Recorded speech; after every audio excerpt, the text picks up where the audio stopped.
na Casa das Linguas en Santiago e Bertamiráns, Asador Restaurante Bacabella en Bertamiráns e a Alianza Francesa en Santiago patrocinan Escola de Pais.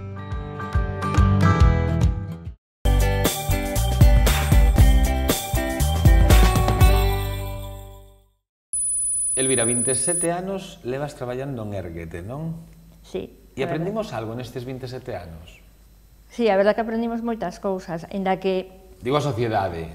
A sociedade eu creo que sí que aprendimos, ainda que temos a sensación, por lo menos dentro da asociación, que hai erros que se siguen cometendo a día de hoxe, quero dicir, hai cousas que creemos que non han cambiado. Era necesario traer a alguén de Érguete porque ti estás últimamente como moi preocupada polo tema do consumo e demais, e o certo é que non entenderíamos parte da sociedade galega sen a figura de Érguete e da súa fundadora, de Carmen López Avendaño. De Carmen Avendaño. Ao final, iso, non valoramos, sí que hoxe en día, por las ficcións e polo demais, sí que se está a volver a poñer un pouco o foco nese tempo, pero ese grupo de mulleres, de nais, sen formación naquel momento. Algúnas delas sen formación. Carmen sí que tiña algo de formación, tiña unha empresa, tal, era unha persoa que sí que era activa. Pero non nestes temas, claro, non eran expertas, claro, non eran traballadores sociais, claro. Sempre o di que foi un máster que fixo acelerado, a vida foi a que lle fixo facer ese máster, non? E foi xente que se atopou de repente con ese problema, que non tiñan ningún tipo de información, de nada, e que elas só veían que os seus fillos estaban morrendo ou de repente non recoñecían a seu fillo e plantexaron que algo había que facer. E o que fixeron foi salir á rúa e denunciar o que estaba pasando cos seus fillos, onde se estaba vendendo a droga naquele momento, quen a estaba vendendo, e intentar de alguna maneira que a sociedade fora consciente do que estaba a pasar. Claro, a sociedade non é consciente do que estaba a pasar. A ver, non digo que o traballo de Carmen non valera para nada, non? Pero digo que a día de hoxe a sociedade non é consciente do que estaba a pasar. Viñamos dunha ditadura, eran os primeiros anos dunha democracia, estaba aparecendo a sida, era heroína, era un dos grandes problemas, estaba a cocaína, pero había un problema que era a heroína e non había ninguna información. Nada, era un descoñecemento total e absoluto. O consumidor que hoxe en día... Eu creo que nos pillou a todos fora de iso. Claro, que hoxe en día sí que hai xa moita información, moitísima información da que botar man, e con isto non queremos culpabilizar a ninguén, porque ao final a xente que cae en adicción son enfermos, e lóxicamente non é culpa, pero en aquel momento que non había nada de información. A xente, eu creo eso, que se viñamos o que falábamos antes, o tema do tabaco que estaba normalizado tal, e de repente entra o tema da heroína, porque sí que a marihuana ou a cannabis en aquel momento tamén estaba empezando, o tema asociado máis a personas hippies, tiña un halo incluso, sí. Pero de repente entra a heroína e sí que nos pilla a todos, eu creo que con total desinformación, tanto familias, propios adictos e profesionales relacionados con tema de adiccións. Foi como de repente empezar a ver que está pasando e como podemos abordar este problema. Entón, elas aí tiveron un papel para min fundamental, porque foron as que, primeiro, denunciaron a situación e conseguiron, de alguna maneira, gracias ás súas reivindicacións, que se empezase a tomar en conta un problema que era moi importante, e empezar a dotar de recursos para abordar ese problema, dende Plan Gallego de Drogas, Plan Nacional de Drogas, todo iso, non é que elas foran as que o crearan, pero sí que lideraron de alguna maneira un movimento para poñer a todos os poderes que naquel momento tiñan moito que ver, políticos e demais, medios de comunicación, conseguiron facer visible o que estaba a ocurrir a nivel de toda España, porque parecía que era aquí, pero despois o problema estaba en moitos máis sitios. De feito, despois se creou o que é a Unión de Asociacións de Loita contra a Droga a nivel nacional. O problema que estábamos a ter en Galicia resultaba que o tiñan tamén en Andalucía, en Valencia, que decir, en máis sitios, e elas conseguiron de alguna maneira, de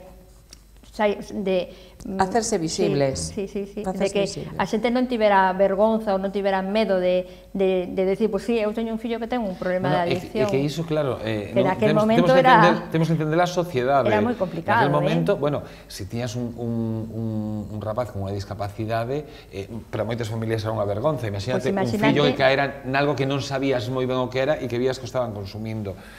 Minimizamos ás veces o consumo de certas sustancias, e o certo, e que o falábamos tamén antes con Elvira, na zona das Rías Baixas hai unha xeración, hai un documental, sempre digo, un documental maravilloso da DUAS, de Televisión Española, onde se reflexa ese... Bueno, maravilloso digo porque é un documento do que realmente... Excepcional. Nos temos tamén, de feito, o hemos colgado fai pouco na nosa páxina, un documental que se fixo cando se grabou a película Heroína. Paralelamente se fixo un documental que se chama Nin locas nin terroristas, donde salen a realidade de cinco nais. En unha das historias sí que se narra un pouco de Villagarcía, esta nai, e narra un pouco toda esa xeración perdida que sí que se viviu. O sea, o documental, a verdad que para mí sí que reflexa o que ocurriu naquel momento, contado por 5 protagonistas que son as nais, algunhas perderon os seus fillos, outras non, tamén sale Carmen nese documental, pero creo que conseguiu realmente reflexar o que pasaba naquel momento, o que pasou esas familias nese momento. O certo é que para o pouco tempo que hai, porque ao final non hai tanto tempo, se estamos falando de 3 décadas, tampouco é tantísimo tempo, pero ao final que se creou ficción ao redor, e non somente ficción, perdón, creáronse documentos ao redor. Ti falabas da película de Heroína, falamos da serie de Fariña, está ese documental da DUAS, está ese outro documental do que estás a falar ti, hai algún traballo máis amateur que podes atopar en YouTube, por exemplo, está o libro de Nacho Carretero. Pero claro, isto non é unha historia de bos e malos, isto é unha historia dunha traxedia realmente. Sí, pero unha tragedia que lamentablemente se está volviendo a repetir. Es decir, como bien decía Elvira, hoy hay mucho más conocimiento. Cuando ellos empezaron no lo había.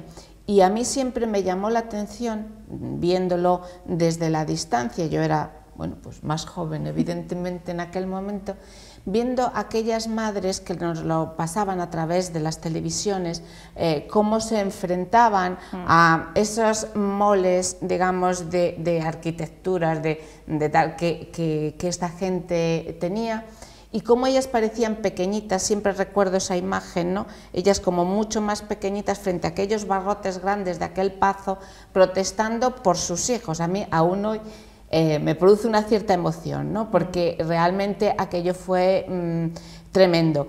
¿Qué ocurre? Que sus hijos se les estaban muriendo. Hoy en día, yo se lo decía este día a la subdelegada del gobierno en Pontevedra, hoy en día no se nos mueren, pero se quedan atontados de por vida. La marihuana, que es la puerta de entrada a todas las drogas, y no nos lo vamos a cansar de decirlo, está entrando entre los 12, 13, 14 años. Y yo me pregunto, la valentía, el amor de esas madres en aquel momento, ¿dónde está ahora? De madres y padres, ¿vale? ¿Dónde están esas madres y esos padres cuando hacemos incluso charlas informativas? Bien decía antes Elvira, hoy tienen mucha más información, tienen más acceso a esa información. Y yo me pregunto, ¿dónde están esos padres? Nosotros el otro día, Carlos, hacíamos una charla que fue partida en dos, iba para menores de 16 y para mayores de 16. Curiosamente, era un equipo de fútbol y en el grupo de cadetes, que eran 15 chavales, 5 se sabía que consumían. No estaban los padres. Estaba abierto a padres, madres y niños, y padres había 6, justamente de los que no consumían. Yo me pregunto dónde están esos padres, dónde está la preocupación. No les estamos pidiendo ni tan siquiera que salgan a la calle a ejercer una presión social, que también deberían de hacerlo, sino estamos pidiéndoles que se informen, que no vengan a nuestros gabinetes, a la Asociación Érguete o a Aprender a Educar, porque el chico no les aprueba, porque el chico está suspendiendo. Hay antes muchas más señales de alarma para ver que un chico está consumiendo. Eso es totalmente de acuerdo. Elvira, naquele momento era un berro de socorro, non? O que fixeron todas as nais que puxeron en marcha Érguete. Pero certo que a día de hoxe seguides a funcionar. Como foi evolucionando o vosso traballo? Ti con 27 anos de experiencia sí que me podes facer unha radiografía bastante boa do que como foi evolucionando este tempo. Sí que, o sea, evidentemente comenzou, como falábamos, moi centrada no tema da denuncia de narcotráfico e demais, e de empezar a reclamar unha serie de servicios que facían falta para tratar a adicción naquele momento da heroína e demais. A raíz de aí se creou todo o que é o Plan Nacional de Drogas, Plan Gallego de Drogas. Érguete continuou, foi quizás a primeira que tivo un servicio xurídico que continúa a día de hoxe para traballar con persoas que tiñan problemas de adicción, pero que tamén tiñan problemas xurídicos, legais. Entón, a raíz dese servicio, de estar no Plan Galego de Drogas, detectamos que había máis cousas que tiñan que ver no tema das adiccións. A día de hoxe traballamos fortemente no tema da prevención, aparte do que falábamos do servicio xurídico, programas de reeducación de condutas socioeducativos, creemos que son super necesarios, e logo temos tamén un programa de viviendas de apoio e tratamento. Temos 3 viviendas en Vigo, dúas de homes e unha de mulleres, que son para aquelas persoas que xa están con problema de adicción, que están a tratamento en algunha das unidades asistenciais da cidade, en este caso de Vigo, e que non teñen familia ou non teñen apoio residencial para poder levar a cabo o seu proceso de tratamento. A droga, que agora que dixeches o dos pisos, igual vouche facer unha pregunta estúpida, non o sei. A droga ten sexo? Eu creo que non. Porque como dixeches dos pisos de homes e un de mulleres, por eso pregunto se hoxe en día... No, a droga non ten sexo, quer dizer, a droga afecta tanto a homes como a mulleres. Pero digo, se a mellor había un consumo maior entre... A ver, sí que é verdad que é máis mayoritario en homes, porque eu creo que hai máis población en ese sentido dependiente masculina, ¿no?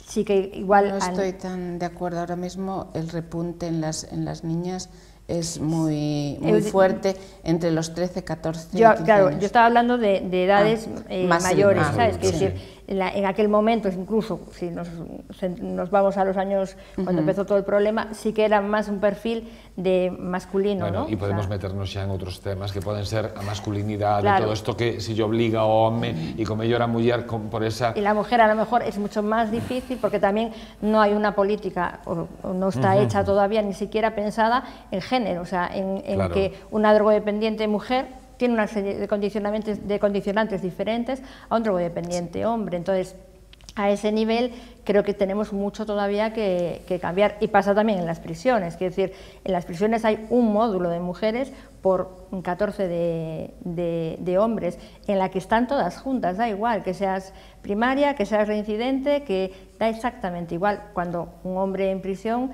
un drogodependiente puede acceder a un módulo terapéutico, por ejemplo, una mujer no. Mira, e vos que sentides... Entonces, quiero decir, hay muchas cosas que tenemos todavía que ir cambiando a nivel de política, pensando sobre todo en tema de género. Vos que sentides cando estaba a lembrar unha entrevista de Laureano Viña onde poñía onde cuestionaba non o traballo de unha entrevista actual, refiro unha entrevista que pode ter uns meses. No, que la ha denunciado, además, la ha denunciado a Carmen. Pero... O sentimento, de feito falábamos, o sentimento foi de indignación, o sea, de como pode estar dándose a volta, ¿no? E de asombro, quero dicir, que como alguén pode ver as cousas desde o seu punto de vista, que non ten nada que ver coa realidade, quero dicir, Carmen, en representación de un grupo de xente que personaliza en Carmen porque é a cabeza visible da asociación, sempre foi a que puso a cara, ¿no? Entón, ela é a que ten a denuncia en este caso. Pero aunque así fuese. Pero que non é certo. Es decir, pero aunque así fuese, vamos a ver, este señor es condenado, ha sido condenado, este señor ha cumplido su condena en la cárcel, este señor supuestamente sigue teniendo determinadas actividades no del todo lícitas. Por eso entonces, es que parece el mundo al revés, es querer darle la vuelta, no sé con qué objetivo, porque realmente esa gente está marcada para toda su vida. Yo creo que a veces incluso es por provocar. O sea, tengo a veces esa sensación de provocación, ¿sabes? De, como que es un sinsentido, porque dices que no tiene pies ni cabezas. O sea, que ahora Carmen sea la que tenga que ir a un juzgado porque este hombre, o sea, este señor le denuncia, ¿no? Yo creo que parte, o sea, de lo que decía, indignación, asombro y provocación. Yo creo que en el fondo está queriendo, bueno, pues llamar la atención de alguna manera. Pero ao final un canto a esperanza, sí. Non? Canta xente pasou pola, non sei se dicir polas vosas mans, pola vosa compañía, Hai xente que ha conseguido sair adiante, quer dizer, vamos a quedarnos tamén con esa claro, parte. Sí que é verdad que naquel momento foi un drama, o sea, houve moitísima xente que quedou no camiño, pero houve outra xente que conseguiu, gracias a programas de rehabilitación e centros de tratamento, cambiar a súa vida e hoxe en día teñen, pois eso, familias normales, son persoas totalmente rehabilitadas. É verdad que é un problema que custa moito, o sea, entrar é fácil, sair é moi difícil, pero se pode sair, o sea, eso sí que é importante que esa mensaxe a xente se saiba, non? E sobre todo é moi importante o que decía ela, que eu aí sí que tamén estou moi de acordo, que o problema o seguimos tendo, o sea, non se ha solucionado. Sí que é verdad que a heroína parece, que agora se está falando de que volve a repuntar, ¿no? Que era o que como máis, o sea, daba máis medo, porque o perfil dun drogodependiente adicto á heroína, pois era eso, era unha persoa que tiña que roubar, tiña que físicamente incluso se detectaba rapidamente, asociouse despois todo o tema do VIH e tal, non sei que, entón era como que eu aí non, pero noutro tipo de adiccións eu sí. O sea, eso sí que a mí chámame moito a atención. Eu non son un drogodependiente yonki de aquela maneira, les molesta mucho hoy en día cuando le pero dices... neste momento temos 40.000 tipos de adiccións diferentes, con sustancia e sen sustancia, non solamente hai adicción con sustancia, entón, a min iso sí que me preocupa moito e temos todavía moito traballo que facer nese sentido, que estamos facendo, pero todavía hai que facer moito máis.